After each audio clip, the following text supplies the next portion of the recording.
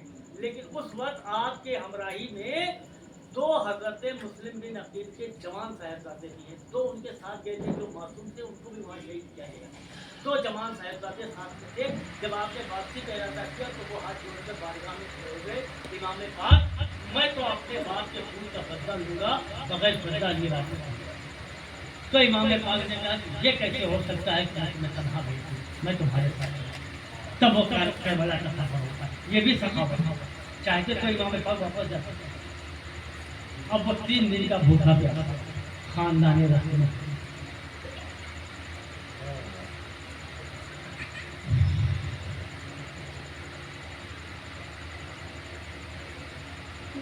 مہینے کا بچہ جو اپنی ماں کا دودھ پیتا ہے,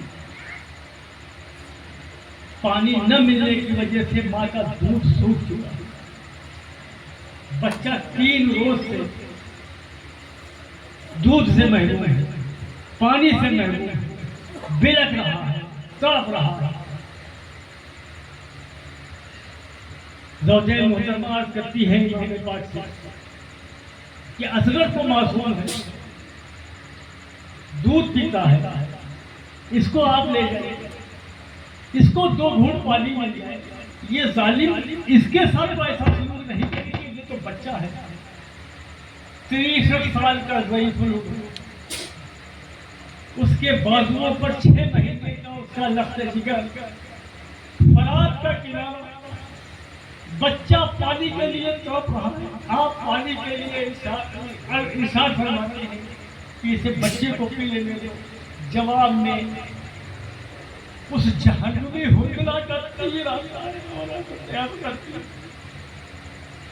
گلوے مبارک کو چھید دیتا ہے, خون کا فوارہ نکلتا ہے. امام پاک اپنے ہاتھ میں وہ خون لے کر آسمان کی طرف اچھالتے ہیں اور کہتے ہیں مالک گواہ رہنا کہ میں نے تیرے راستے پہ اپنے 6 مہینے بچے کو قربان کیا. آج آسمان پر آج تو صبح اور شام یہ لالی دیکھتے ہیں کہ خون اصغر ہے. اگر ایمان کی آنکھ ہو تو آپ کا احساس ہوگا, اگر آپ کے اندر محبت اہل بیت ہوگی تو آپ کو احساس ہوگا.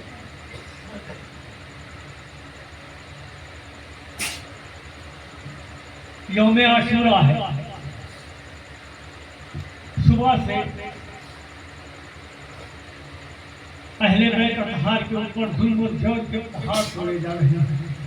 بھتیجے شہید ہوئی تھے, بھانجے شہید ہوئی تھے, رفقا شہید ہوئی تھے, 6 مہینے کے صاحبزادے شہید ہوئی تھے.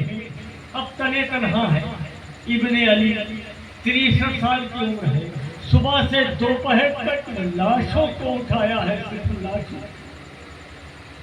اور ان کو جگر گوشوں, اور یہ بھی احساس ہے کہ میرے بعد یہ خیمے جلائے جائیں گے اور اس میں میرے گھر کی خواتین ہیں اور ایک بیمار بیٹا ہے, اس کے ساتھ کیا سلوک ہوگا. لیکن پسر علی ہے, مولائے کائنات کا خون ہے, ذوالفقار کا وارث ہے. ان تمام پریشانیوں, ان تمام ظلم و جور کے باوجود بھی گھوڑے کی پشت پر جب میدان کربلا میں تشریف لاتا ہے تو ایک ایک زبان پر, دشمنوں کی زبان پر یہ ہے یہ ابن علی ہے، ان سے طرح مقابلہ کرنا ناممکن ہے۔ یہ دشمن کہہ رہے ہیں کہ ان سے طرح مقابلہ کرنا ناممکن ہے، اور وہی ہوا۔ عرب میں ایک طریقہ تھا، جو جنگیں ہوتی تھی وہ ایک پر ایک ہوتی تھی، کشتی بھی ایک پر ایک ہوتی تھی، کبھی ایک ساتھ نہیں۔ نامی گرامی یزید کی فوج کے بڑے بڑے جری اور بہادر آئے اور ایک بار میں ان کے جسموں کے دو دھڑ کر دیے، دو حصے کر دیے امام پاک نے۔ کس حالت میں؟ 3 دن کے بھوکے اور پیاسے ہیں، اور اپنے جگر کے ٹکڑوں کی لاشوں کو اپنے ہاتھوں پر اٹھا کر تپتی ہوئی ریت سے خیمے میں لے گئے۔ کسی کے ہاں اگر کوئی موت ہو جاتی ہے تو اس کے جسم میں لرزہ پیدا ہو جاتا ہے، اس کے پیر کانپتے ہیں۔ یہ امام پاک ہیں، یہ ابن علی ہیں، یہ سبط پیغمبر ہیں، یہ نور نظر فاطمہ ہیں، اور یہی سید ہیں۔ ان کو حق ہے سید کہلانے کا، ان کو حق ہے امام کہلانے کا۔ ایک ہی وار میں آپ نے ایک بڑے نامور پہلوان کو، وہاں کا جری جو تھا، اس کی کمر پہ جو ذوالفقار کا وار کیا ہے تو وہ 2 حصوں میں تقسیم ہو گیا۔ اس کا بیٹا جوان یہ منظر دیکھ رہا تھا، وہ اس کا اسے انتظار نہیں کیا کہ اس کا سپہ سالار اسے حکم دے۔ وہ باپ کا حشر دیکھ کر اسی غصے میں آیا، اور اس نے آتے کے ساتھ یہ کہا کہ حسین، میں فلاں کا بیٹا ہوں، اور میرے باپ کی بہادری کے جھنڈے ہیں۔ آپ نے فرمایا کہ میں علی کا بیٹا ہوں، میں نے رسول کی زبان چوسی ہے، تیرے باپ نے تیرے ساتھ بہت ستم کیا، جو تجھ کو اس بات کے لیے زندہ چھوڑ دیا کہ تو اپنے باپ کو مرتا ہوا دیکھ۔ اس نے ایک وار کیا، آپ نے اس وار کو بچا دیا، اور اس کے بعد جو آپ نے وار کیا ہے تو اس کا سر سے دھڑ یوں، باپ کا یوں کاٹا تھا، اس کا یوں کاٹا ہے آپ نے، اور ایسی تلوار ماری ہے کہ اس کا پورا جسم کٹا ہے، گھوڑا کٹا ہے، اور تلوار زمین میں گڑ گئی۔ 63 سال کا ضعیف العمر امام پاک نے پریشانیوں کی وجہ سے سمجھوتا نہیں کیا ہے۔ امام پاک نے مشیت الہی کے آگے سر جھکایا ہے۔ دنیا کی کوئی طاقت امام پاک کا غلبہ نہیں حاصل کر سکتی تھی۔ اب جب ابن زیاد نے یہ دیکھا کہ ایک ایک کر کے جو جا رہے ہیں وہ واپس نہیں آ رہے ہیں، تو اس نے یہ کہا کہ یہ پسر علی ہیں، یہ جعفر طیار کے وارث ہیں، یہ امیر حمزہ کا خون ہے، ان کو اس طرح نہیں مار سکتے ہو، ان کو غول بنا کر ان کے اوپر حملہ کرنا۔ چنانچہ ہزاروں کی تعداد میں جس میں اقدس گھوڑے کو گھیر لیتے ہیں، گھوڑا بھی بے دم ہو چکا ہے، لیکن امام پاک کی محبت میں اپنی پوری طاقت کے ساتھ امام پاک کی سواری کے لیے تیار ہے۔ پھر وہ وقت بھی آیا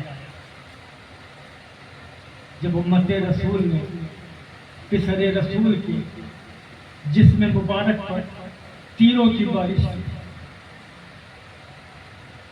اور وہ جسم مبارک جو آغوش رسول میں پلا بڑھا تھا،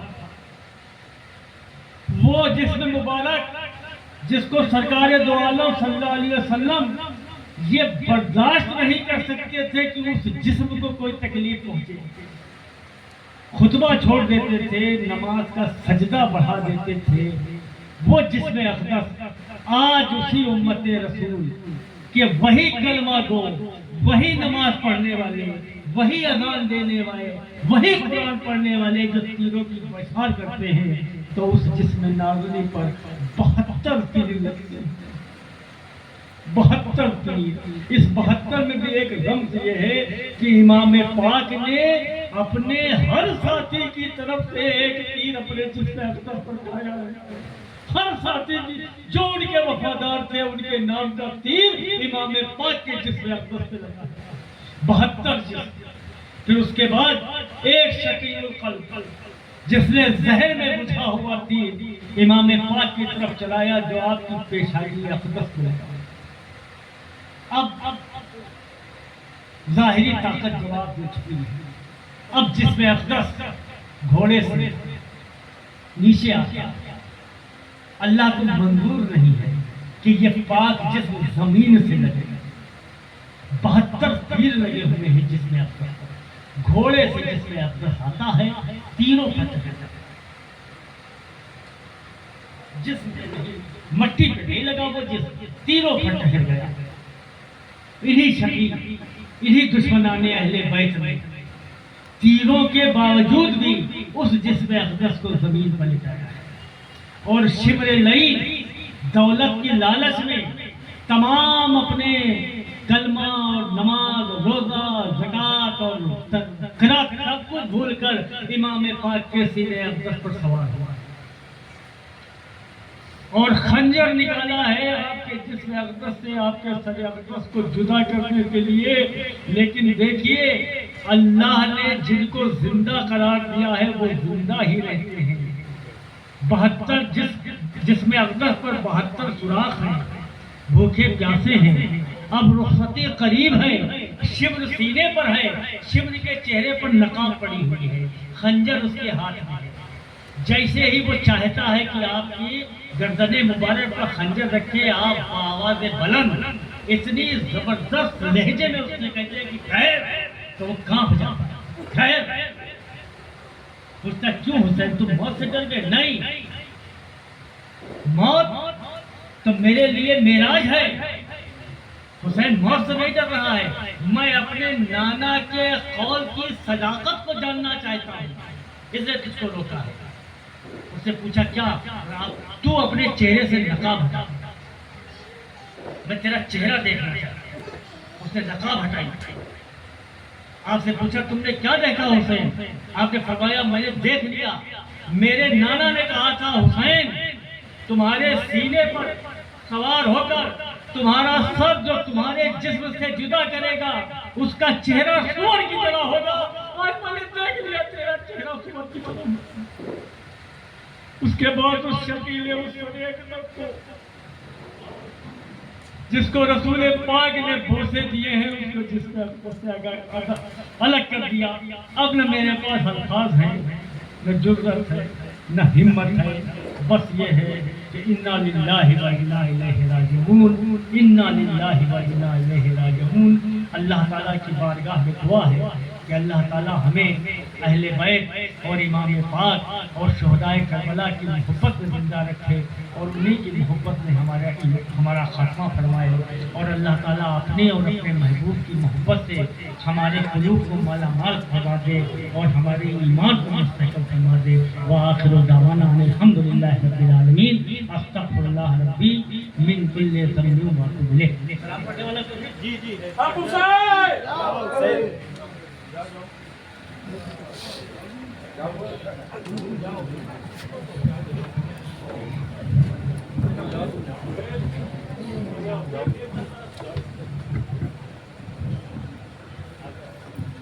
اے فاطمہ کے لال ہمارا سلام لو.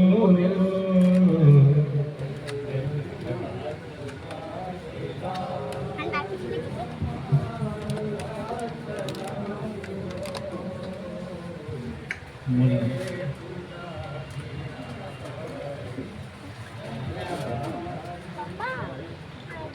حسین اسلام کے والد سے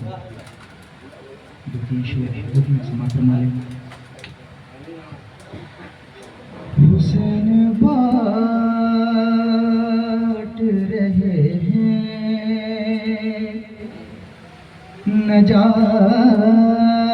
نجات لے جاؤ. حسین بانٹ رہے ہیں نجات لے جاؤ. کچھ آنسوؤں کے وزن کائنات لے جاؤ. حسین بانٹ رہے ہیں نجات لے جاؤ. یہ کربلا ہے یہ موجز نما کی باستی ہے. یہ کربلا ہے یہ موجز نما کی بستی ہے. ارے کفن میں اس کے لپیٹو حیات لے جاؤ. حسین بانٹ رہے ہیں نجات لے جاؤ. نہیں کروں گا لحد میں انتظار سحر. نہیں کروں گا لحد میں انتظار سحر. ارے فرشتوں کرب و بلا راتوں رات لے جاؤ. حسین بانٹ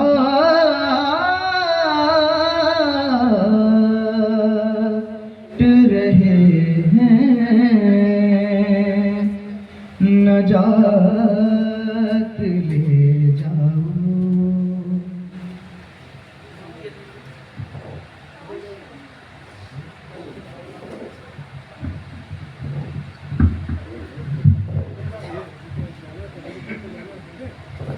یا نبی سلام علیکہ یا رسول سلام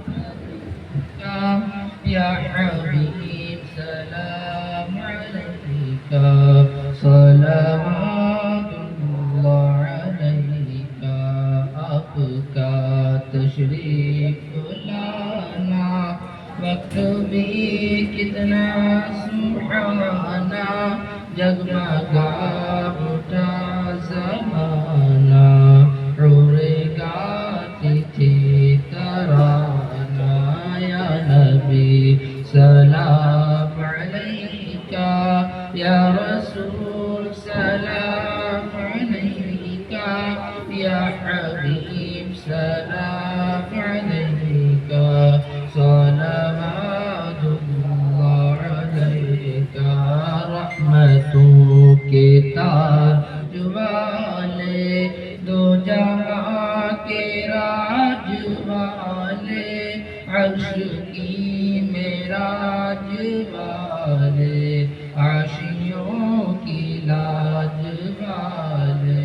یا نبی سلام علیکہ یا رسول سلام علیکہ یا حبیب سلام علیکہ صلوات اللہ علیکہ. الصلاة والسلام علیکہ یا رسول اللہ. الصلاة والسلام علیکہ یا حبیب اللہ. الصلاة والسلام علیکہ یا نبی اللہ. الصلاة والسلام علیکہ نور من نور اللہ. الصلاة والسلام علیکہ یا امام علی مقام وعلى آلك وصحبك يا سيدي يا رسول الله صلى الله تعالى عليه وسلم.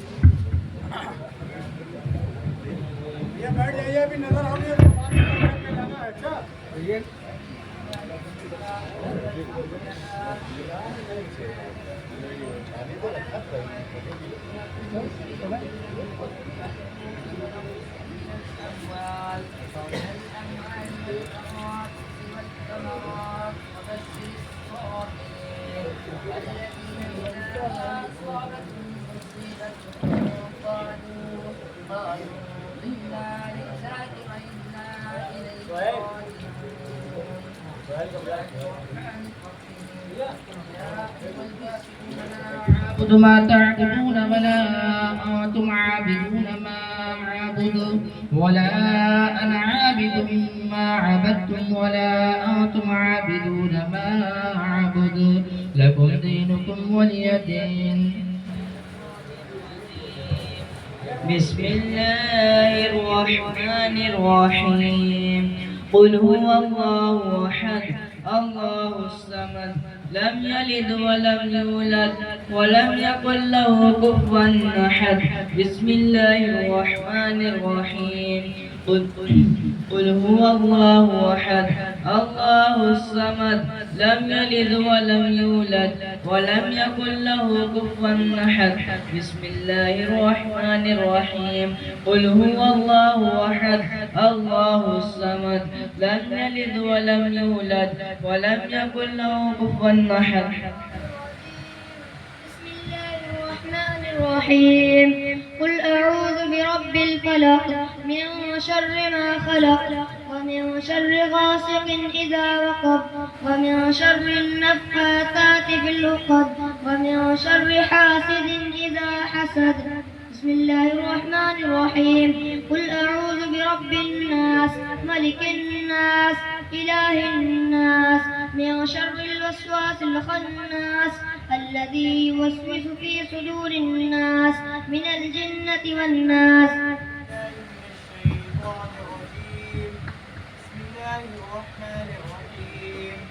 الحمد لله رب العالمين الرحمن الرحيم مالك يوم الدين إياك نعبد وإياك نستعين اهدنا الصراط المستقيم صراط الذين أنعمت عليهم غير المغضوب عليهم ولا الضالين.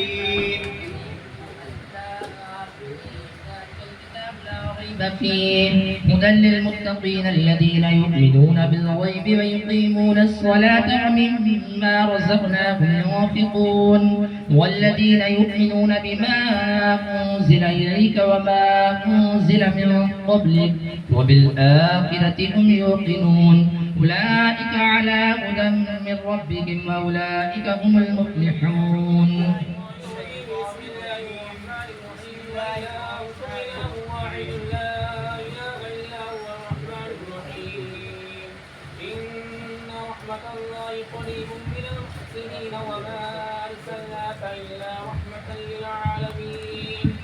ما كان محمد نبا أحد من رجالكم ولكن رسول الله وخاتم النبيين وكان الله بكل شيء عليما.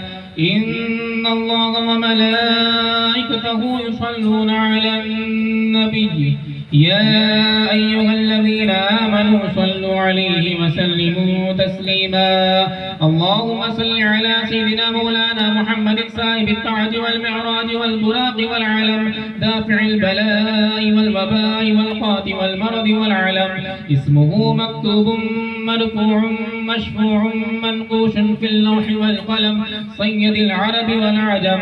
جسمه مقدس معطر مطهر منور في البيت والحرم شمس الضحى بدر الدجى صدر العلا نور الهدى كهف الورى مصباح الظلم جميل الشيم شفيع الأمم صاحب الجود والكرم. والله عاصمه وجبريل خادمه والبراق مركبه والمعراج سفره وسدرة المنتهى